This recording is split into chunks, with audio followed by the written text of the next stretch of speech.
থাকতে তুই ওই মা বাবার সাথে ভালো আচরণ করো, থাকতে তুই মা বাবার সাথে অন্যায় আচরণ বাদ দিয়া ভালো আচরণের জন্য আগায়া যাও। আল্লাহ বলেন, আমি আল্লাহ ওসিয়ত করে জানাইলাম, হে মানুষেরা, মাতা পিতার প্রতি তোর হক হলো মা বাবার সাথে ভালো আচরণ করবি। ওই মায়েরা গর্ভের মধ্যে নিয়া যখন সন্তানটাকে আস্তে আস্তে গর্ভের মধ্যে বড় করে, সবাই বেড়াইবার জন্য রওয়ানা। যদি ঘরের মধ্যে ওই মহিলার স্বামী আইসা যদি বলে, হে স্ত্রী আমার, চলো চলো চলো ঘোরার জন্য এক জায়গায় যাব, বেড়াইবার জন্য আর একটা বাড়ির দিকে রওনা হয়ে যাব, তখন স্ত্রী বলে, মা ডেকে বলে, আমি আমার সন্তানটাকে গর্ভের মধ্যে নিয়ে নিলাম, আমার এই সন্তানটারে লইয়া আমি গর্ভে নিয়ে যে কোনো জায়গায় বেড়াইবার জন্য যেতে পারি না, আমার এই সন্তান আমার কাছে বড় দামি, আমার এই সন্তান আমার কাছে অনেক উপকারের একটা বস্তু, এই সন্তানটা গর্ভে নিয়ে আমি বেড়াইবার জন্য গেলে, কোথাও গেলে যদি সন্তানের কোনো ক্ষতি হয়ে যায়, আমি মা হইয়া অশ্লীল কালো এটা মেনে নিতে পারবো না, পারবো না, পারবো না। ও স্বামী আমার, যাও যাও, তুমি বেড়াইবার জন্য যাও, আমি যাইতে পারি না, আমার বাকি সন্তানেরা যাবে, আমি যাইতে পারি না, আমার শাশুড়ি যাবে, আমি যাইতে পারি না, আমার শ্বশুর যাবে, আমি যাইতে পারি না, কারণ যেই সন্তানটারে গর্ভে নিয়ে আমি মা বড় করেছি, ওই সন্তানটা আমার কাছে দামি, কোনো এক জায়গায় বেড়াইবার জন্য যাওয়া আমি মায়ের কাছে দামি না। গর্ভের মধ্যে নিয়ে মা এত কষ্ট করলেন। হে বরুড়া এলাকার মা বাবার সন্তানেরা, ওই মা বাবার সাথে কেমনে তুই অন্যায় আচরণ করো, যেই মায়েরা এত কষ্ট করে করে গর্ভের মধ্যে রাখলেন। শুধু তাই না, আবার যখন দুনিয়ার মধ্যে আসতে সময় ওই মা নরমালি যখন ডেলিভারি হয়ে গেল, বালতি ভরা রক্ত তোমার জন্য আমার জন্য মা ঝরাইলেন, একটা বারের জন্য চিন্তা করে নাই এতগুলো রক্ত চলে গেল, আমার সন্তান আমি দুনিয়ায় রাখবো না, বিদায় করে দিব, একটা বারের জন্য মা রক্তের দিকে তাকায় নাই, বরং সন্তানের দিকে তাকাইলো। সিজার করার সময় কি পরিমাণ কষ্ট মায়ের হয়ে গেল, এরপরও একটা বারের জন্য মা চিন্তা করে নাই যে আমার সন্তানটাকে নষ্ট করে ফেলি, সিজারের মতো এত কষ্টের কাজ আমার দ্বারা সম্ভব হবে না। যেই মায়েরা তোর জন্য এত পরিমাণ কষ্ট করলেন, শুধু তাই না, কত মায়েরা দুনিয়াতে আসার সময়ও তুমি যখন আসতো, দুনিয়াতে তুমি ঠিকই আসলা, মাটা দুনিয়ার মধ্যে নাই, এমন নজির প্রমাণ সমাজের মধ্যে বান্দা অভাব নাই। রাজশাহী মেডিকেল কলেজের এক ঘটনা আমি প্রায় জায়গায় গেলে বলার জন্য চেষ্টা করি। ওই রাজশাহী মেডিকেল কলেজে এক গর্ভবতী মায়ের যখন নিয়ে আসা হলো, ওই মাকে আনার পরে ডাক্তারেরা সব চেক আপগুলো যখন শেষ করে ফেললো, চেক আপ শেষ করে এবার সিদ্ধান্ত বেরিয়ে আসলো, বলে যদি স্ত্রীটা চায় তাহলে সন্তান পাওয়া যাবে না, মানে মা চাইলে সন্তান পাওয়া যাবে না, সন্তান চাইলে মাটারে পাওয়া যাবে না। যখন এই সিদ্ধান্ত বেরিয়ে আসলো, সিদ্ধান্ত নেওয়ার জন্য ওই মেডিকেল কলেজের ডাক্তারেরা এবার ওই মহিলার স্বামী কোথায়, গার্ডিয়ান কোথায় খুঁজতে চলে গেল। ওই গার্ডিয়ান খুঁজে খুঁজে বের করে তাকায়া দেখে হসপিটালের এক কোনায় দাঁড়াইয়া দাঁড়াইয়া সন্তানের জন্য অপেক্ষমান। ডাক্তারেরা দৌড়াইয়া ওই মহিলার স্বামীর কাছে সামনে যায় হাজির হয়ে যায় আর বলে, আপনি কি মহিলার স্বামী নাকি? বলে, হা হা, আমি ওই মহিলার স্বামী। তাহলে আমাকে জানা দেন, আপনি যে মহিলাটারে, স্ত্রীটারে আমাদের বেডের মধ্যে শোয়াইয়া রাখলেন, আমরা চেক আপ শেষ করার পরে তাকাইয়া দেখলাম যদি সন্তানটা চান তাহলে স্ত্রী পাবেন না, আর যদি স্ত্রীটাকে চান তাহলে সন্তানটা পাওয়া যাবে না। বেচারা কিংকর্তব্য বিমূঢ়ের মতো তাকায়া রইলেন, কারণ স্ত্রীটাও বান্দার কাছে কি পরিমাণ দামি, আবার এই সন্তানটাও কি পরিমাণ দামি জানুনি রে বান্দা। এক একটা বাবা জানে যেই বাবারা সন্তান দুনিয়ার মধ্যে জন্মে নিয়ে গেল, বাবারা কি পরিমাণ কষ্ট করে বান্দা জানুনি, কি পরিমাণ স্যাক্রিফাইস করা লাগে, এটা বাবারা ছাড়া অন্য কেউ বুঝবে না। ওই বাবা ডেকে বলে, হে ডাক্তারেরা, তোমরা যে আমার কাছে এই সিদ্ধান্তটা নিয়ে চলে আসলা, আমি আমার স্ত্রীটাকে চাইবো নাকি আমার সন্তানটারে আমি চাইবো? আমার কাছে তো দুইজনই দামি, একজনকেও আমি বাদ দিতে পারি না। ডাক্তারেরা বলে, এই গার্ডিয়ানের কাছে কোনো সিদ্ধান্ত নেওয়া যাবে না, চল চল ওই গর্ভবতী মহিলার সিদ্ধান্ত আমরা নিজেরাই নেওয়া লাগবে। মেডিকেল কলেজের ডাক্তারেরা দৌড়াইয়া মায়ের সামনে গিয়া হাজির হয়ে যায়। একটু দূরে থেকে তারা কয়েকজনে মিলে একটা পরামর্শ সবার মধ্যে পরামর্শ করতে লাগলো। বলে, এই মাটাকে দুনিয়ার মধ্যে বাঁচায় রাখ, সন্তান দুনিয়াতে আসার কোনো দরকার নাই, কারণ বৃক্ষ দুনিয়ায় বেঁচে থাকলে বাঁচলে আরো অনেকগুলো ফল আশা করা যাবে।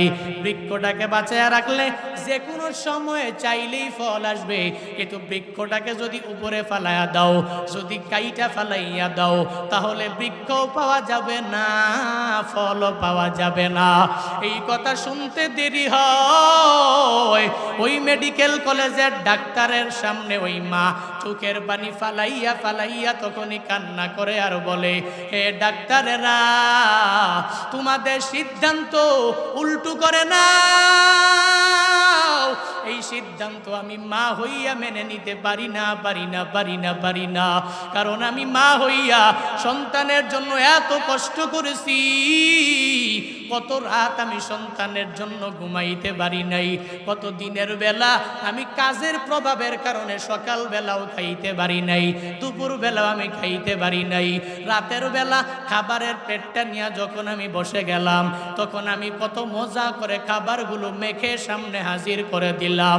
এক দুই লোকমা যখন দিলাম, আমার ওই সন্তানটা পেটের মধ্যে এমন জোরে জোরে লাথি মেরে দিল, আমার সন্তান বুঝে না এই সন্তানের উপরে আমি মাও রাগান্বিত হইয়া যাই নাই, এই সন্তানের জন্য আমি মাও ক্রোধান্বিত হইয়া যাই নাই, যেই সন্তানের এত কষ্ট করে করে 9টি মাস আমি গর্ভে ধরেছি, আজকে আমি মায়ের কারণে সন্তান আসবে না, এটা হবে না, হবে না, হবে না, হবে না। হে মেডিকেল কলেজের ডাক্তারেরা, তোমাদের সিদ্ধান্ত চেঞ্জ করে নাও, তোমাদের সিদ্ধান্ত তোমরা উল্টো করে নাও। আমি মা দুনিয়ার মধ্যে থাকার দরকার নাই, আমার সন্তান দুনিয়ার মধ্যে আসবে, আমি মায়ের জন্য যখন একটু বড় হয়ে যাবে, আমি আমার স্বামীর কাছে কত ওয়াদা করাইছি, কত রাতের বেলা আমি আমার স্বামীর কাছে বলেছি, ও স্বামী আমার, আমার এই সন্তান দুনিয়ায় আসার পরে একটু হাফেজে কোরআন বানাবেন। আমার স্বামী যদি আমার কথা মেনে আমার এই সন্তানটারে হাফেজে কোরআন যদি বানায়, সে হাফেজ হওয়ার পরে আমি মায়ের মাকবারার সামনে গিয়া যখন দাঁড়ায়া যাবে, আমি মায়ের কবর যদিও জাহান্নামের গর্ত হয়ে যায়, যখন সে আশেপাশের লোক থেকে পূর্ণাঙ্গভাবে শুনতে পারবে আমি মা তার জন্য কি পরিমাণ স্যাক্রিফাইস করেছি, এটা শুনলে সে দৌড়াইয়া আমি মায়ের কবরের সামনে গিয়া হাজির হয়ে যাবে। আমি মা যে তার জন্য জীবনটারে বিলীন করে দিয়া দিলাম, অসুবিধা নাই। আমি মায়ের মাকবারার সামনে গিয়া দাঁড়াইয়া আমি মায়ের জন্য যখন চোখের পানি ফালাইয়া দোয়া করবে, রব্বির হামহুমা কামা রব্বায়ানি সগীরা, ও দয়ার মালিক, আমার মা বাবা আমাকে যত কষ্ট করে করে ছোটকালে লালন পালন করেছে, ও আল্লাহ, আমার মা দুনিয়ায় নাই, আজকে কবরের মধ্যে আমার মায়ের কবর যদিও জাহান্নামের গর্ত হয়ে থাকে, এই মুহূর্তের মধ্যে তুমি জান্নাতের বাগান বানায়া দাও। মেডিকেল কলেজের মা বলে, আমার সন্তান ওই সময়ে দোয়া করলে আমার ফায়দা হয়ে যাবে। হে ডাক্তারেরা, সিদ্ধান্ত চেঞ্জ করে নাও, আমি মা দুনিয়ায় থাকতে যাই না, আমার সন্তান দুনিয়া আসলে আমার জন্য যেদিন দোয়া করবে, যদিও আমি মায়ের কবর জাহান্নামের গর্ত হয়ে যায়, আমার সন্তানের দোয়ার বদৌলতে ওই দিন আমার কবর জান্নাতের বাগানে পরিণত হয়ে যাবে। আতিনা ফি দারে দুনিয়া না হাসান, আতিনা ফি দারে উকবানা হাসান, ইয়া গিয়াসাল মুস্তাগীসিন নাহদিনা লফদিকারা বিল উলুমে ওয়াল গিনা। হর গরিদে নে কো তু তৈয়ার হায়, ঝুনা মাঙ্গে উস তু বেজারো হায়। गर तवक्कुल मी को निहर सुबह शाम, मी रसानत रस्के तू अज़लामका। ওই মায়েরা সন্তানের জন্য যেই পরিমাণ ত্যাগ করে, দুনিয়ার কোনো বান্দা ওই পরিমাণ স্যাক্রিফাইস করতে পারে না। এই জন্য তো আল্লাহ নিজেই জানায়া দিলেন, হ্যাঁ মানুষেরা, মাতা পিতার প্রতি সন্তানের 1 নাম্বার হক হলো ওই মা বাবার সাথে কশিনকালে অন্যায় আচরণ করা যাবে না, খারাপ আচরণও করা যাবে না। ওই মা বাবার সাথে ভালো আচরণ করো, ওই মা বাবার সাথে কশিনকালে অন্যায় আচরণ করবি না। আল্লাহর ওসিয়ত, আল্লাহর ওসিয়ত যদি মানো তাহলে বান্দা কামিয়াব হওয়া যাবে। হে যুবকেরা, আজকে তুই মা বাবার সাথে কি পরিমাণ খারাপ আচরণ করো। একটা ফোন কিনে দেওয়ার জন্য তুই বাবারে পর্যন্ত ধমক দিতে, গালি দিতে দেরি করো নাই। একটা ফোনের জন্য ওই মায়ের সাথে অন্যায় আচরণ করতে দ্বিধা করো নাই। একটা গাড়ির জন্য মায়ের সাথে খারাপ আচরণ করতে দ্বিধা করো নাই। একটা ল্যাপটপ ক্রয় করার জন্য ওই মায়ের সামনে গিয়া মায়ের হুমকি দিতেও দেরি করো নাই। মনে রাখবি যুবকেরা, আজকে মা আছে, মায়ের কদর দিতে পারো না। আজকে বাবা আছে, বাবার কদরটা তুই দিতে পারো না। যেদিন তুই মনে রাখো, যেদিন মনে করবি ওই মাইক দিয়া ঘোষণা হয়ে গেল তোর বাবা দুনিয়ায় নাই, মাটা দুনিয়ার মধ্যে নাই। আজকে সমাজের মধ্যে আরামে আরামে এক জায়গা থেকে আরেক জায়গায় ঘুরো, কেউ কিছু বলে না।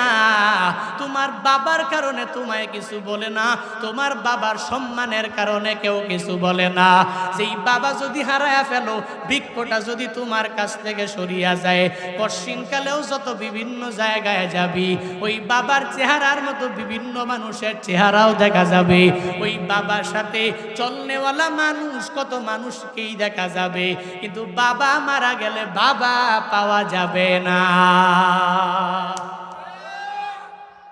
এজন্য থাকতে তুই দাম দাও, থাকতে কিছু খাওয়ায় দাও, থাকতে তুই ওই মা বাবার সাথে ভালো আচরণ করো,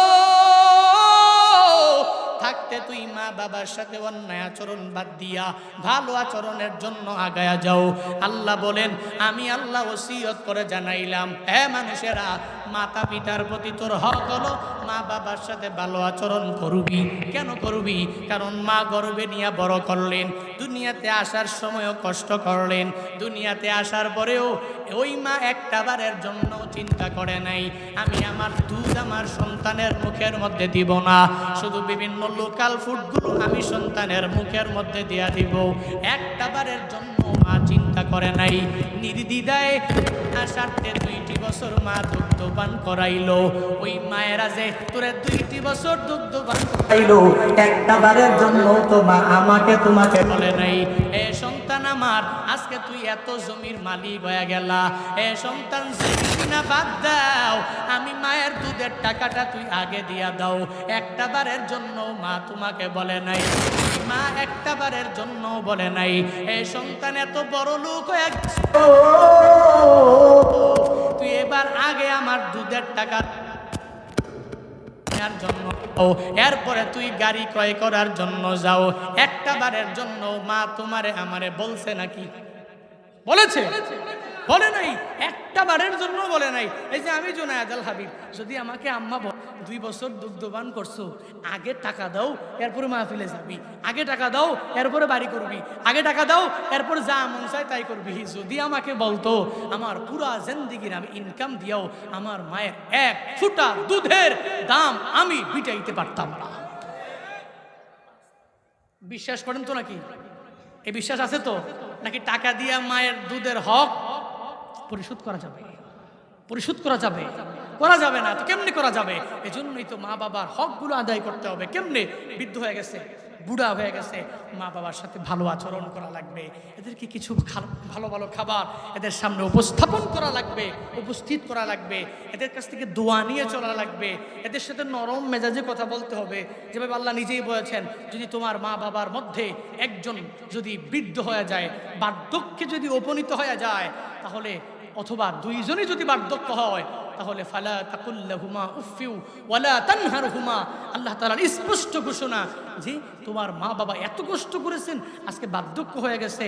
ইম্মা ইয়াবলুগান্না ইনদাকাল কিবার আহাদুহুমা আও কিলাহুমা, বার্ধক্যে চলে আসলো তাদের দুইজনের মধ্যকার একজন অথবা দুইজন, ফালা তাকুল্লাহুমা উফিন, উফ বলো না, ওয়ালা তানহারহুমা, এদের দুইজনকে ধমক দিও না, ওয়াকুল্লাহুমা কওলান কারীমা, এদের সাথে কওলান লাইয়িনান সাহলা, সুন্দর সুন্দর নরম নরম সহজ সহজ কথাবার্তাগুলো তোমার মা বাবার সাথে তুমি বলো। এই আদেশগুলো কার? জোরে বলেন না কার? আরো জোরে বলেন কার? আল্লাহর আদেশ মানা দরকার আছে না নাই? আল্লাহর আদেশ মানতে গেলে মা বাবার সাথে অন্যায় আচরণ কোন সন্তান করতে পারে? আল্লাহ নিজেই জানায়া দিলেন, ওয়াসাইনাল ইনসানা বিওয়ালিদাই হামালাতহু উম্মুহু ওয়াহানান আলা ওয়াহানিন ওয়া ফিসালুহু ফি আমাইন। এক নম্বরে এবার আল্লাহর আদেশ হলো আনিশ কুরলি, এক নম্বরে আমি আল্লাহর শুকরিয়া তুই আদায় করে নাও যে আমি আল্লাহ সরাসরি হলাম তোর মালিক। তোর মা বাবা হলো দুনিয়ার মধ্যে উসিলা, ওই মা বাবার মাধ্যমে দুনিয়ার মধ্যে আসতে পারলা, ওই মা বাবার মাধ্যমে আসমান দেখেছো, জমিন দেখেছো, সব নিয়ামত খাইতে পারলা। তবে বান্দা শুনে নাও, তুই যেই মা বাবার কাছ থেকে আসলা, যেই মা বাবার মাধ্যমে আসলা, ওই মা বাবারও মা বাবারও মা বাবারও মা বাবা, ওই দাদার দাদার দাদার দাদার দাদার দাদার মালিক হলাম আমি আল্লাহ। আমি আল্লাহ আসমান বানাইছি, জমিন আমি আল্লাহ বানাইছি, তোরেও আমি আল্লাহ তাআলা বানাইলাম। এই সব কিছুর মালিক হলাম আমি মালিক, আমি আল্লাহ হলাম রাজা, আমি আল্লাহ হলাম সৃষ্টিকর্তা খালেক। হে বান্দা, এক নম্বরে আমি আল্লাহর শুকরিয়া তুই আদায় করে নাও। দুই নাম্বার, এবার তোর মা বাবার শুকরিয়া তুই আদায় করে নাও। মানে এক নম্বরে আল্লাহর শুকরিয়া আদায় করা লাগবে। আল্লাহর শুকরিয়া কেমনে করব? বলে বান্দা, আমি আল্লাহর নেয়ামতগুলো খাইয়া শুকরিয়া তার নামাজ পড়া লাগবে কি লাগবে না? লাগবে না? নামাজ পড়া লাগবে কি লাগবে না? কিন্তু ফজরে যাব, জোহরে যাব না, হবে না। জোহরে যাব, আসরে যাব, হবে না। আসর পড়ব, মাগরিব পড়ব না, এটা হবে না। মাগরিব পড়ব, এশা পড়ব, এটা পড়ব না, এটা হবে না। রমাদানের রোজা 30টার মধ্যে 10টা রাখবো, বাকি 20টা রাখবো না, হবে না। বরং 30টা রোজাই ফরজ। এই রোজা পূর্ণাঙ্গভাবে রাখা লাগবে। নিজের ঈমানটারেও মজবুত করা লাগবে। আমার মাওলার আদেশগুলো মানিয়া মানিয়া মানিয়া চলা লাগবে। এটাই আমার মাওলার শুকরিয়া আদায় হয়ে যাবে। কিন্তু এখন যুবকেরা, তুই মাহফিল শোনার জন্য ব্যাকুল হয়ে গেলা। হুজুরের কবরের বয়ান ভালো লাগে, হুজুরের বয়ান সুন্দর লাগে, মজাও লাগে, হুজুরের সব কিছু ভালো লাগে, কিন্তু হুজুরের কথা নামাজ পড়তে মন চায় না। বয়ান শুনি এই যে 4 বছর 5 বছর 10 বছর হয়ে গেল, সাবালক হওয়ার পর থেকে যুবকেরা এখনো তুই বয়ান শোনো। কপাল পুরা কেমন হয়েছো, এখনো তুই ফজরের নামাজটা ধরতে পারো নাই। এখানে এমনও অনেক যুবক আছে গত টানা 1-2 সপ্তাহ 1 মাস ফজরের নামাজটা পড়ে না। 2টা-3টা পর্যন্ত ফ্রি ফায়ার খেলা, বিভিন্ন ওয়ার্ল্ড ক্রিকেট চ্যাম্পিয়নশিপ ক্রিকেট খেলা, বিভিন্ন ড্রিম লেগুর ফুটবল তুই খেলা, 2টা-2:30টায় ঘুমাও। ফজরের নামাজ তোমার কাজা হয়ে যায়, একদিনের জন্য কাজা হয়ে যায় এমন টানা টানা মাস পর মাস, মাস পর মাস বান্দা তুই কাজা করে যাও। এমন কপাল পুরা যুবক সমাজে আছে না না? আছে না নাই? আজান শুনে আসো যারা বিছানায়, তাদের জন্যে কান্দেন নবী। তাদের জন্যে কান্দেন নবী মদিনায়। ওই নবীর জন্য কি মায়া লাগে না, হায়রে উম্মত নামাজ কেনে পড়ো না, হায়রে উম্মত মসজিদে কেন আসো না। আজান শুনে আসো যারা বিছানায়, তাদের জন্যে কান্দেন নবী মদিনায়, তাদের জন্যে কান্দেন নবী মদিনায়। ওই নবী তোমার আমার জন্য যেই পরিমাণ কষ্ট করলেন বান্দা, এত কষ্ট করে করে নামাজ দিয়া গেলেন, এত কষ্ট করে করে রোজা দিয়া গেলেন, এত কষ্ট করে করে বান্দা নেক আমলগুলো দিয়া গেলেন, তোমার জন্য আমার জন্য নবী রক্ত জড়াইলেন। তায়েফের ময়দানের ঘটনা এমন কোনো বান্দা নাই তোমরা জানো না, যেই তায়েফের ময়দানে নবী কালিমার দাওয়াত নিয়ে গেলেন, এদের কাছে ভালো নবীর দাওয়াত দেওয়ার সময় এদের কাছে ভালো লাগে নাই, এদের কাছে কালেমা ভালো লাগে না, এদের কাছে নবীর দাওয়াতটাও ভালো লাগে না। ওই তায়েফের কাফেরেরা আমার নবীর কথা না মানিয়া বরং পাথরগুলো নবীর উপরে এমন ভাবে ছুটতে লাগলো, মুহাদ্দিসিনে কেরামগণ জানায়া দেয় ওই তায়েফের ময়দানে নবীর রক্ত মুবারকগুলো জমিনের মধ্যে ঝরে পড়লো। শুধু তাই না, আমার নবীর মুজা মুবারক রক্ত মুবারক দিয়া পরিপূর্ণ ভিজে গিয়েছিল। ওই মুহূর্তেও নবীকে আমার আল্লাহ ফেরেশতাদের মাধ্যমে পাঠালেন। ওই পাহাড়ের নিয়োজিত ফেরেশতারা নবীর কাছে যায় বলে, ও নবী আমার, পাহাড়ের নিয়োজিত ফেরেশতারা আপনাকে কি পরিমাণ আঘাত করেছে, আপনার পুরা বডিটা রক্তাক্ত করে ফেললো। ও নবী, যদি অনুমতি দেন এই পাহাড়টাকে এদের উপরে চাপাইয়া দিব। নবী আমার বলে, হে নিয়োজিত ফেরেশতারা, না না, আমার কথা অনুযায়ী যদি তোমরা এই পাহাড়ের নিয়োজিত ফেরেশতারা যদি এই পাহাড়টাকে এই উম্মতের উপরে চাপায়া দাও, তাহলে আমি নবী কার কাছে গিয়া কালিমার দাওয়াত দিয়া দিব, কার কাছে গিয়া আমি নবী ইমানের দাওয়াত দিয়া দিব? না না, এদের মারা যাবে না, যাবে না, যাবে না। আল্লাহর কাছে নবী হাত বাড়াইয়া এদের জন্য বদদুয়া করে নাই, বরং এদের জন্য আল্লাহর নবী হিদায়াতের দোয়া করলেন। এত কষ্ট করলেন, এরপরেও তোমার আমার জন্য বদদুয়া দেয় নাই, এরপরেও নিজে আলিশান জিন্দেগি গঠন করে নাই, তোমার জন্য আমার জন্য দিয়া গেলেন। হে মানুষেরা, আজকে রেডিমেড ইসলাম তুই পাইয়া নামাজের মধ্যে যাও না, তোর মসজিদে যাইতে কোনো বাধাও নাই, মাদ্রাসায় যাইতে কোনো বাধা নাই, নেক আমল করতে গেলে তোমারে কোনো বান্দা বাধাও দেয় না। এরপরেও কত পাগল পারা তুই হয়েছো, এরপরেও তোর নামাজে যাইতে ভাল লাগে না। ওই ফিলিস্তিনের দিকে তাকায়া দেখ, ওই গাজা উপত্যকার মধ্যে কি পরিমাণ বোমা হামলা চালায় ইসরায়েলিরা। সারা বিশ্বের পশ্চিমারা 50 বছর যাবৎ ফিলিস্তিনিরা এত কষ্ট পাইল, কত মা সন্তান হারা হয়ে গেল, কত স্ত্রীরা স্বামী হারা হয়ে গেল, কত স্বামীরা বিবি হারা হয়ে গেল। টেলিগ্রামে কত ভিডিও দেখেছি, ওই ভিডিওর মধ্যে দেখে চোখের পানি ধরে রাখতে পারি নাই।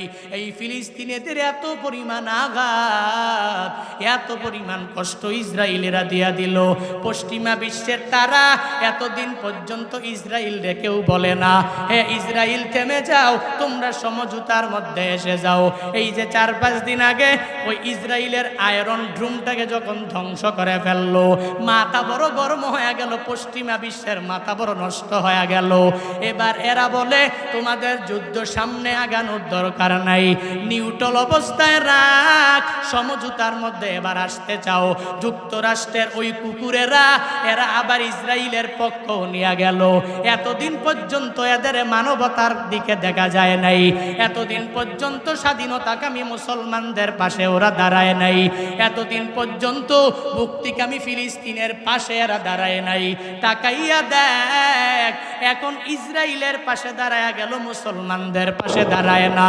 সৌদি আরবের মতো এত বড় মুসলিম রাষ্ট্র হওয়ার পরেও কত দুঃখ, এত বড় মুসলিম রাষ্ট্র হওয়ার পরেও পাশে দাঁড়ায় না। কপাল বড় খারাপ, আরব আমিরাতের মতো বড় বড় রাষ্ট্রগুলো ওই ফিলিস্তিনের হামাসের পক্ষে এরা দাঁড়াইতে পারে না। এরা তো ইসলামটারে দিল দিয়া মোহাব্বত করে না।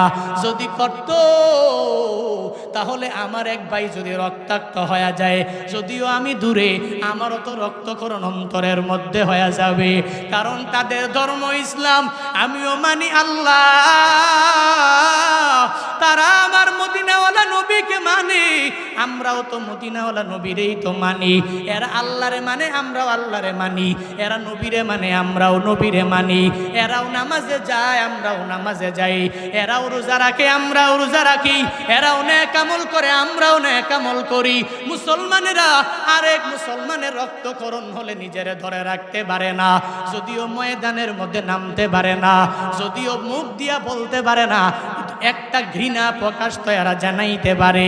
একটা ঘৃণার বাক্য তো বিবৃতি দেওয়ার মাধ্যমে সংবাদ সম্মেলন করে জানাইতে পারে। পশ্চিমা বিশ্বের ইহুদিরা এদের ইহুদি ধর্মটাকে টিকায় রাখার জন্য, এদের ধর্মটাকে বড় করার জন্য এরা যদি এক হয়ে যাইতে পারে, হে বিশ্বের মুসলমান, তোমরা কেন এক হতে পারো না? এখনো কি পরে আসো নামাজে? কোন জায়গায় হাত বাঁধবা? এখনো কি পরে আসো? এখনো কি পরে আসো? ইসলামের কোন কোন আমলগুলো কোন সময়ে করা লাগবে? না না, মুসলমানের এই দুর্দিনে সব মুসলমানরা এক হয়ে যাও। বিশ্বযুদ্ধে যখন আসবে, দাজ্জাল দুনিয়ার মধ্যে নেমে আসবে, ওই দাজ্জালের বিরুদ্ধে রুখে দেওয়ার জন্য মুসলমানরা এক নিঃশ্বাসে এক ঐক্য হইয়াই আগায়া যাওয়া লাগবে, ঠিক কিনা? এই সময়ে কি বিভেদ করলে চলে নাকি? কথা বলেন না কেন? এখন বিভেদ না, এখন ঐক্য, মুসলমানরা এক হওয়া লাগবে।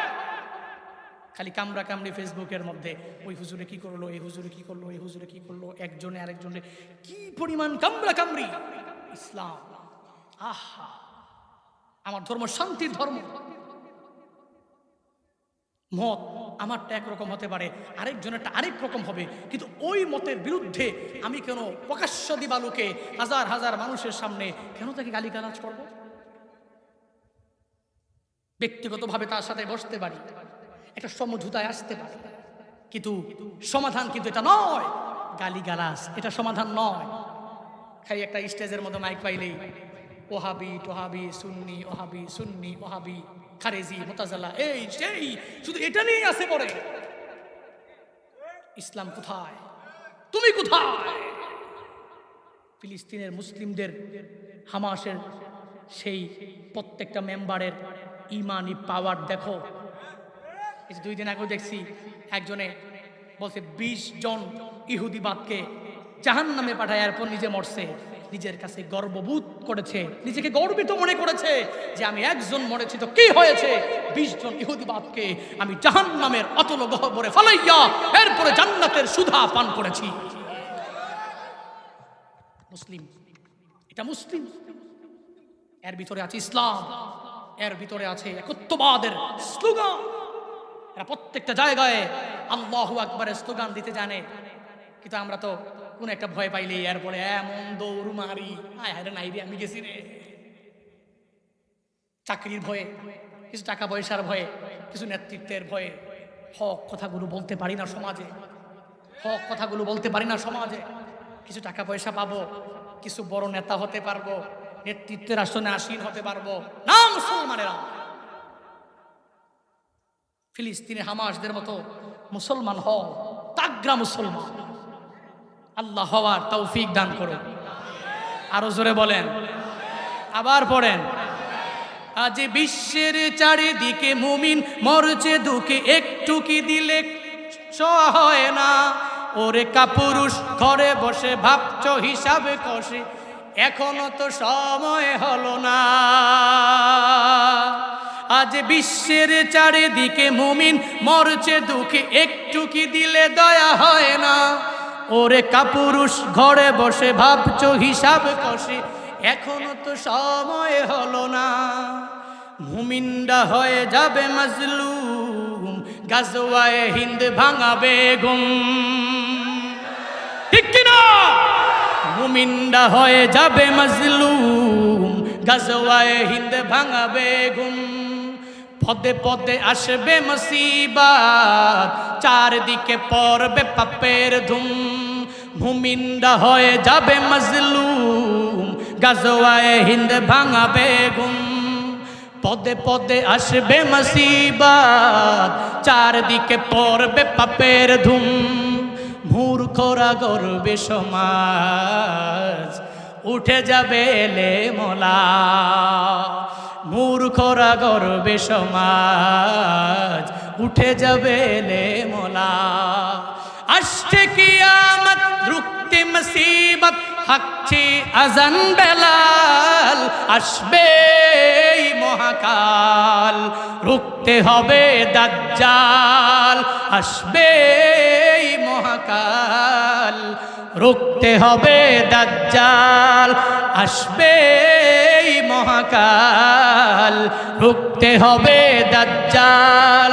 যার এক হাতে থাকবে জান্নাত, এক হাতে থাকবে জাহান্নাম। মানুষকে বলবে ডেকে ডেকে, আমি তো তোমাদের খোদা মহান। যার এক হাতে থাকবে জান্নাত, এক হাতে থাকবে জাহান্নাম। মানুষকে বলবে ডেকে ডেকে, আমি তো তোমাদের খোদা মহান। যার দিলে থাকবে ঈমান, হবে না তো সে বেঈমান। যার দিলে থাকবে ঈমান, হবে না তো সে বেঈমান। মুমিন বলবে ডেকে ঈমান নিয়ে বুকে, নিশ্চিত তুই দাজ্জাল। আসবে মহাকাল, রুখতে হবে দাজ্জাল। আসবে মহাকাল, রুখতে হবে দাজ্জাল। আসবে মহাকাল, রুখতে হবে দাজ্জাল। রাজি আছে তো মুসলমানেরা? পারবে তো দাজ্জাল রুখতে ইনশাআল্লাহ? আল্লাহ সবাইকে দাজ্জাল রুখার মতো সেই ঈমান দান করো। আরো জোরে পড়েন, কে দাজ্জাল কে ভালো মানুষ চিনার তৌফিক দান করো। আবার পড়ি আমিন। কষ্ট পেয়েছেন আপনারা? রাগ করতেছেন নাকি আপনারা? খারাপ লাগতেছে আপনাদের? রেডিমেড ইসলাম পাইছি, রেডিমেড ইসলাম পাই গেছি, পাইছি তো এখন তো এই জন্য দরদ নাই, মায়া নাই, নামাজ নাই, আমল নাই, নেক আমল নাই, কিচ্ছু নাই। নামাজের দিকে আগানো লাগবে। আল্লাহ বলেন আনিস করলি, আমি আল্লাহর শুকর করো। এর মানে তুই আমি আল্লাহর প্রত্যেকটা আদেশগুলো মানো, নিষেধ থেকে নিজেকে বিরত রাখো। এরপরে 2 নম্বরে পিতা মাতার শুকর আদায় করো, মানে এদের থেকে দোয়া নিয়া চলো। এবার গেল মাতা পিতার প্রতি সন্তানের হকগুলো। এবার মা বাবারা সারা জিন্দেগি তো খালি সন্তান করে কইলাম, এবার মা বাবাদের কিছু বলা দরকার আছে। এত মারছেন কেন আপনারাই? স্পিরিটের মায়েরা নাক বন্ধ করে ফেলছেন, আর বেশি মাইরেন না। ঠিক আছে, আচ্ছা হ্যাঁ, সন্তানের প্রতি পিতামাতার কিছু হক আছে, আছে না নাই? সন্তানগুলোরে তো আমরা নিজেরাই খারাপ বানাই। কেমনি বানাই দেখেন। সন্তানের প্রতি পিতামাতার হক 1 নাম্বার, এই পিতামাতারা সন্তানের জন্য, শোনেন, দাঁড়ান দাঁড়ান দাঁড়ান দাঁড়ান দাঁড়ান, এত কথা না বলি ভাই। সন্তানের প্রতি পিতামাতার হক হলো, আচ্ছা আমি কথা বলতে পারি, আচ্ছা আপনারা দেখতেছেন নাকি তারা? আচ্ছা আচ্ছা আচ্ছা আচ্ছা আচ্ছা আমি আপনাদেরকে একটু, আপনারা একরাম করেন। এগুলো দরকার আছে তো নাকি? দরকার নাই? না, এগুলো দরকার আছে, দরকার আছে, দরকার আছে। একটু একটু আপনারা পাশে চেপে বসেন, আমাকে দেখার জন্য চেষ্টা করেন একটু। আমি শেষ করে দেব, হুজুর চলে আসবেন, হুজুর চলে আসবেন ইনশাআল্লাহ। আচ্ছা, এদিকে এদিকে মনোযোগ দিই, এদিকে মনোযোগ দিই। সন্তানের প্রতি পিতামাতার হক, সন্তানের প্রতিও কিন্তু আছে, মা বাবার উপরে কিছু হক আছে। কি? এক নাম্বার, সন্তানের জন্য মা বাবারা, এই কথা শুনুন না, এই যে এখানে ফাঁকা আছে, আপনারা এই ফাঁকা জায়গাগুলো দেখেন না, একটু একটু গ্যাপ পরিপূর্ণ করতে পারেন না? আপনারা রাস্তায় বসে পড়েছেন, একটু একটু কষ্ট করে এখানে এসে বসেন। এই যে কিছু লোক আপনারা চাপেন, চাপেন চাপেন, চাপলে তো হয়ে যায়, চাপলে হয়ে যায় না, একটু চাপলে হয়ে যায়, রাস্তা বন্ধ করে ফেলেছে, একটু একটু চাপেন। এবার চাপে না কেন ভাই, একটু চাপেন চাপেন, একটু চাপেন চাপেন চাপেন। এই গ্যাপগুলো পূর্ণ করেন, এই গ্যাপগুলো পূর্ণ করেন। জি, এদিকে আমার দিকে। সন্তানের প্রতি পিতামাতার হক, এক নাম্বার, মা বাবা সন্তানের জন্য দোয়া করবে। কি করবে? কথা বলে না, কি করবে? দোয়া করবে। কিন্তু আমাকে আব্বা আমারা তো দোয়া করতে পারে না। হ্যাঁ, আচ্ছা, মা বাবা, আহা কথা না বলি, আমরা কথা না বলি। আস্তাগফিরুল্লাহ রাব্বি মিন কুল্লি যামব।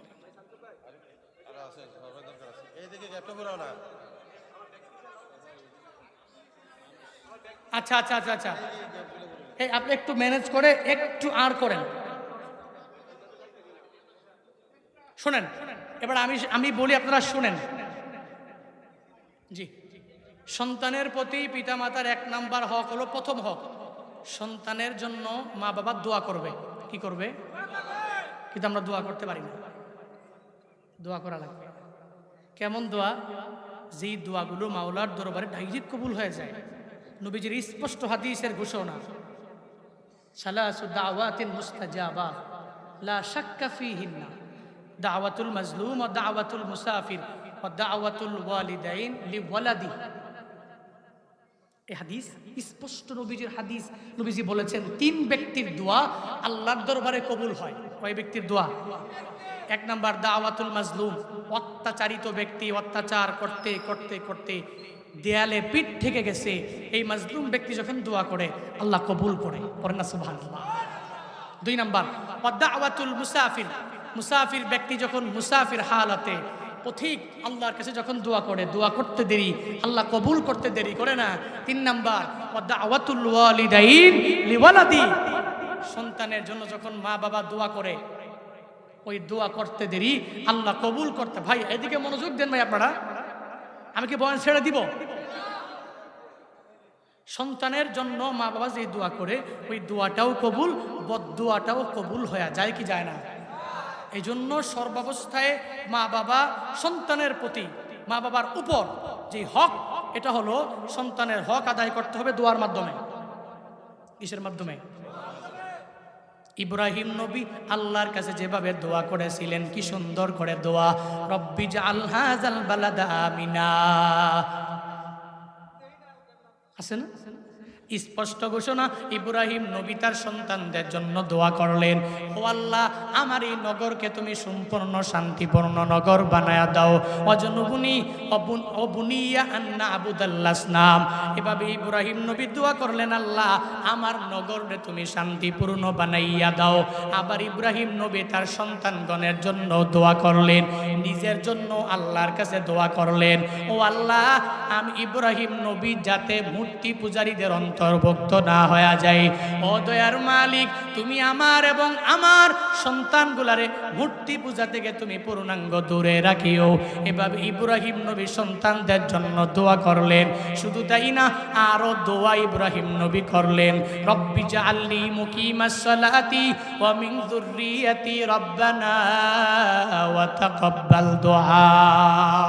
আল্লাহর কাছে দোয়া করে, ও দয়ার মালিক, রব্বি জাআলনি মুকিমাস সালাতি, তুমি আমারে নামাজ কায়েমকারী বানায়া দাও। ও আল্লাহ, ওয়া মিন যুররিয়াতি, আমার সন্তান সন্ততি আমার বংশ যারা আসবে এদের মধ্য থেকেও তুমি নামাজ কায়েমকারী বানায়া দাও। ও আল্লাহ, রব্বানা তাকাব্বাল দোয়া, ও দয়ার মালিক তুমি আমার দোয়াটাকেও কবুল করে নাও। ইব্রাহিম নবী এই দোয়াটা এভাবেও করলেন। শুধু তাই না, সন্তান আসার আগেও ইব্রাহিম নবী দোয়া করলেন, ও আল্লাহ রব্বি হাবলি মিনাস সালিহিন, ও দয়ার মালিক আমারে তুমি একটা নেককার সন্তান উপহার দিয়া দাও। এভাবে সুন্দর করে করে ইব্রাহিম নবী দোয়া করলেন, শিক্ষা দিয়া গেলেন। এ দুনিয়ার মা বাবারা, যখন সন্তান দুনিয়ার মধ্যে আসবে ভাব, ওই মায়ের গর্ভের মধ্যে যখন কনসেপ্ট হয়ে গেল, তখন তুই মুনাজাত ধরে ধরে তোর সন্তানের জন্য চোখের পানি ফালায়া ফালায়া কান্না করো।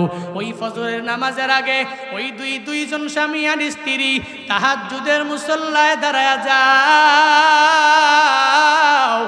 ওই মুসল্লায় দাঁড়াইয়া আল্লাহর দরবারে ওই সময়ে চোখের পানি ফালাইয়া তোমরা দুইজনই মাওলার দরবারে বলো, ও আল্লাহ, যেই সন্তানটা তুমি আমারে দিবা, এই সন্তানটা তুমি ভালো একটা আলেম বানায়ো। ও আল্লাহ, কোনো খারাপ সন্তান তুমি দিও না। ও আল্লাহ, নেক সন্তান তুমি দিয়া দিও। মা বাবার উপরে সন্তানের প্রতি এক নম্বরে হকটা হলো, হে আব্বা আম্মারা, সন্তানের জন্য বেশি বেশি দোয়া করা লাগবে। কিন্তু কপাল কি পরিমাণ পুড়েছে, আমগো আম্মা এবার বলে, ও হুজুর, সন্তানটা তো কথাও শোনে না, বৃদ্ধ হয়ে গেছি, আমারে ধমক দিয়া তাড়ায়া দেয়, অনেক বছর হয়ে গেল আমারে মা বলে ডাক দেয় না। এর কারণ কি জানেননি? ওই সন্তানটারে ছোটবেলা থেকেই তো সুন্দর করে বড় বানাইতে পারেন নাই, সুন্দর করে বড় করতে পারেন নাই, তারে আল্লাহ চিনাইতে পারেন নাই, নবী চিনাইতে পারেন নাই। ওই সন্তানের অন্তরের মধ্যে আল্লাহর কোরআনের প্রেম ঢুকাইতে পারেন নাই। ওই সন্তানের অন্তরের মধ্যে মদিনাওয়ালা নবীর সুন্নতের পরিপূর্ণ পালন করতে করাইতে পারেন নাই। তার অন্তরে নবীর সুন্নতের মায়াও ঢুকাইতে পারেন নাই। এর একমাত্র কারণ ওই সন্তানের যে দিনের বেলা ছোটবেলা এত কষ্ট করে লালন পালন করেছেন ঠিকই, কিন্তু দোয়াও করতে পারেন নাই, কিছুই করতে পারেন নাই, সকালবেলা শিখাইতে পারেন নাই, এই জন্য রাতের বেলা বৃদ্ধ হয়ে গেলেন। এখন সন্তান আপনার কথা মানবে কি করে? কারণ তার অন্তরের মধ্যে তো আমার মাওলার ভয় নাই, তার অন্তরের মধ্যে তো কোরআনের ইলম নাই, তার অন্তরের মধ্যে তো হাদিসের কোনো ইলম নাই, তার অন্তরের মধ্যে আমার মদিনাওয়ালা নবীর সুন্নতের কোনো কিছুই তার ভিতরে নাই। এজন্য মারে ভাল লাগে না, এজন্য বাবারেও ভাল লাগে না। এজন্য হে মা বাবারা, ইব্রাহিম নবী আমাকে আপনাকে সবাইকে শিখায়া গেলেন সন্তানের জন্য কি সুন্দর করে দোয়া করা লাগে। সন্তান আসার আগেই তিনি আল্লাহর কাছে বললেন, ও আল্লাহ, রব্বি হাবলি মিনাস সালিহিন। এই জায়গায় বলতে পারতেন, ও আল্লাহ, তুমি শুধু সন্তান দিলেই হবে, আমারে সালিহিনদের অন্তর্ভুক্ত সন্তান না দিলেও চলবে, এটা কিন্তু না বললেও পারতেন। কিন্তু কেন বললেন? কারণ সালিহিন সন্তানটা বড় দামি, এজন্য বলে হাবলি মিনাস সালিহিন, সালিহিন সৎ সন্তানদের মধ্য থেকে একটা সন্তান তুমি আমারে দিয়া দাও। শুধু তাই না, জাকারিয়া আলাইহিস সালাম আমার মাওলার কাছে দোয়া করলেন, রব্বি হাবলি যুররিয়াতান তাইয়্যিবা মিন লাদুনকা যুররিয়াতান তাইয়্যিবা ইন্নাকা সামিউদ দুআ। জাকারিয়া নবী আল্লাহর কাছে বলে, ও দয়ার মালিক, তুমি আমারে এমন একটা সন্তান দাও যেই সন্তানটা পবিত্র সন্তান হবে, অপবিত্র সন্তান হবে না। মিল্লাদুনকা যুররিয়াতান তাইয়্যিবা, তোমার পক্ষ থেকে একটা পবিত্র সন্তান তুমি আমারে দাও। ইন্নাকা সামিউদ দুআ, ও মালিক, তুমি তো দুয়ার সর্বোচ্চ শ্রবণকারী আল্লাহ। দুনিয়ার মানুষ একটা বললে আর একটা শুনে, একটা বললে ওই সময়ে শুনতে পারে না, কিন্তু ও মালিক, তুমি তো এমন শুনলেওয়ালা। বান্দা যখন তার কোনো কিছু তোমার কাছে যখন চায়, তুমি তখন দিতেও দেরি করো না, শুনতেও দেরি করো না। ইন্নাকা সামিউদ দুআ, ও আল্লাহ, তুমি ভালো করে শোনো। জাকারিয়া নবী, ইব্রাহিম নবী, এরপরে মারিয়াম আলাইহিস সালাম, এভাবে অনেক পয়গম্বরেরা আমার মাওলার কাছে সন্তানের জন্য দোয়া করলেন। হে বড়ুরার বাবারা, হে মায়েরা, যেই মা বাবারা মা বাবা হয়েছো, সন্তানের মালিক হয়েছো বা সামনে হইবেন, সন্তান দুনিয়ার মধ্যে আসার আগেই তাহাজ্জুদের মুসল্লায় দাঁড়াইয়া ওই সন্তানের জন্য একটু দোয়া করা লাগবে। ইব্রাহিম নবী শিখায়া গেলেন, এবার শিখায়া গেলেন জাকারিয়া নবী, আমার মদিনাওয়ালা নবীও শিখায়া গেলেন। 2 নম্বরে হকটা কি?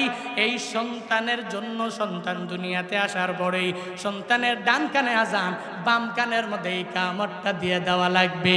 নিজে দিতে পারলে আলা, না পারলে জোর দেওয়া লাগবে। কানের মধ্যে আল্লাহু আকবারের একত্ববাদের বাণীগুলো শোনায়া দাও। ওই কানের মধ্যে কালিমায়ে তৈয়্যিবা লা ইলাহা ইল্লাল্লাহ শুনাইয়া দাও। এই কানের মধ্যে পূর্ণাঙ্গভাবে তারে পৌঁছায়া দাও। আবু রাফি' রাদিয়াল্লাহু তাআলা আনহু বলেন, রহমাতুল লিল আলামিনকে আমি নিজের চোখে দেখেছি। রহমাতুল লিল আলামিন ফাতেমা রাদিয়াল্লাহু আনহার একটা ছেলে হাসান বিন আলী রাদিয়াল্লাহু আনহু, আমার নবীর দৌহিত্র, আমার নবীর নাতি, মেয়ের ঘরের নাতি যখন দুনিয়াতে আসলেন, নবী তার ডান কানের মধ্যে নিজেই আজান দিয়া দিছে। শুধু তাই না, বিভিন্ন তাবেঈনরা সাহাবায়ে কেরামরা সন্তান যখন দুনিয়ার মধ্যে আসার পরে, হে মা বাবারা একটু মনোযোগের কান দিয়া শুনবেন, বারবার খালি হুজুরের কাছে দোয়া চাও। ও হুজুর দোয়া করবেন, আমার সন্তান আমার কথা শুনে না। ও হুজুর দোয়া করবেন, দুষ্টামি অনেক পরিমাণে বাড়িয়া গেল।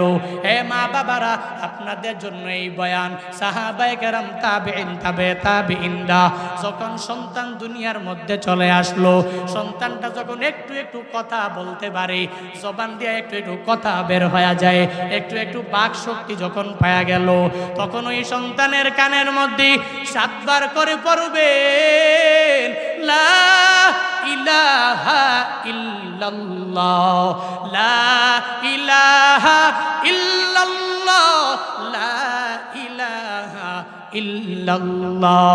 7 বার কানের মধ্যে ডান কানে বাম কানে মেরে দিবেন। সাহাবায়ে কেরাম তাবেঈনেরা সন্তানেরা যখন সুন্দরভাবে কথা বলতে একটু একটু একটু একটু করে পারে, তখনই কানের মধ্যে লা ইলাহা ইল্লাল্লাহ 7 বার করে বলতেন। বড় হয়ে গেলে এই সন্তান অমানুষ হবে না, আল্লাহরে চিনবে ভুলবে না, নবীরে চিনবে ভুলবে না। আল্লাহর কসম, এই সন্তানের কানের মধ্যে যে আল্লাহ ছাড়া কোনো মাবুদ নাই, ওই ছোটবেলা যে কানের মধ্যে ঢুকায়া দিলেন, এই সন্তান বড় হয়ে যাবে, ম্যাজিস্ট্রেট হয়ে গেল, বড় উকিল হয়ে গেল, ব্যারিস্টার হয়ে গেল, যত বড় যাই কিছু সে হোক না কেন, কেউ যদি তার কানে আইসা বলে তুই আল্লাহরে মানার দরকার নাই, এই দুনিয়া তো আল্লাহ বানায় নাই, নিজে নিজে বানর থেকে মানুষ হয়ে গেল, অটোমেটিক মানুষগুলো বানর থেকে এক গাছ থেকে আর এক গাছে লাফাইয়া, এরপরে তার লেজটা পড়ে গেল, হঠাৎ করে বানরটা মানুষ হয়ে গেল। যদি ওই ছেলের কানের মধ্যে ঢুকাইতে যায়, ওই ছেলে তো এটা মানবে না, মানবে না, মানবে না। কারণ কি জানুনি, ছোটবেলা যখন একটু একটু কথা বলতে শিখে গিয়েছিল, ওই যে মা বাবা কানের সামনে মুখটারে নিয়ে জানায়া দিয়েছে লা ইলাহা ইল্লাল্লাহ। এ সন্তান এতটুকু মনে রাখবি, দুনিয়াতে আমার আল্লাহ ছাড়া কোনো মাবুদ দুনিয়ার মধ্যে নাই। এই যে কানের মধ্যে ঢুকায়া দিল, মৃত্যু পর্যন্ত ওই সন্তান আমার আল্লাহর একত্ববাদকে অস্বীকার করতে পারবে না, ঠিক কিনা? পারবে না। কারণ হচ্ছে ছোটবেলায় তো কানে দিয়ে দিছে লা ইলাহা ইল্লাল্লাহ, আযান দিয়ে দিছে না, ইকামত দিয়ে দিছে না, আল্লাহু আকবার, আল্লাহু আকবার, আশহাদু আল্লা ইলাহা ইল্লাল্লাহ, আশহাদু আল্লা ইলাহা ইল্লাল্লাহ, আশহাদু আন্না মুহাম্মাদুর রাসূলুল্লাহ, হাইয়া আলাস সালাহ, হাইয়া আলাল ফালাহ, আল্লাহু আকবার, আল্লাহু আকবার, লা ইলাহা ইল্লাল্লাহ। কি সুন্দর করে তার কানের কাছে যা বলতেছে, হে ছোট্ট, আল্লাহ বড়, আল্লাহ বড়। আশহাদু আল্লা ইলাহা ইল্লাল্লাহ, আমি সাক্ষ্য দিচ্ছি আল্লাহ ছাড়া দুনিয়াতে কোনো মাবুদ নাই, ও আশহাদু আন্না মুহাম্মাদুর রাসূলুল্লাহ, আর নবী তিনি সাক্ষ্য দিচ্ছি তিনি আল্লাহ তাআলার কর্তৃক প্রেরিত একজন পয়গম্বর, আল্লাহ তাআলার খাঁটি একজন প্রিয় বান্দা। সাক্ষ্য দিচ্ছি এটা আমি। হাইয়া আলাস সালাহ, নামাজের দিকে আয়, হাইয়া আলাল ফালাহ, যদি আসো সফল হবা, তো সফলতার দিকে আয়। আবার একত্ববাদের বাণী, আল্লাহ বড়, আল্লাহ বড়, লা ইলাহা ইল্লাল্লাহ, আল্লাহ ছাড়া দুনিয়াতে কোনো ইলাহ নাই, দুনিয়াতে কোনো মাবুদ নাই, ইবাদত পাওয়ার যোগ্য এই দুনিয়াতে আর কেউ নাই। ছোট্ট সন্তানের কান বরাবর যখন এই ধ্বনি পৌঁছে গেল, মৃত্যু পর্যন্ত এই সন্তান মা বাবার সাথে অন্যায় আচরণ করতে পারে না। চলে আসছে, আচ্ছা ঠিক আছে, শেষ। হ্যাঁ, একটু একটু 2টা গেল। 3 নাম্বার, সন্তানটাকে একটু বড় হওয়ার পরে যখন একটু বুঝে, তখন উপদেশ দিবেন। কি দিবেন? কি দিবেন? মা বাবারা উপদেশ দেওয়া লাগবে। ছোট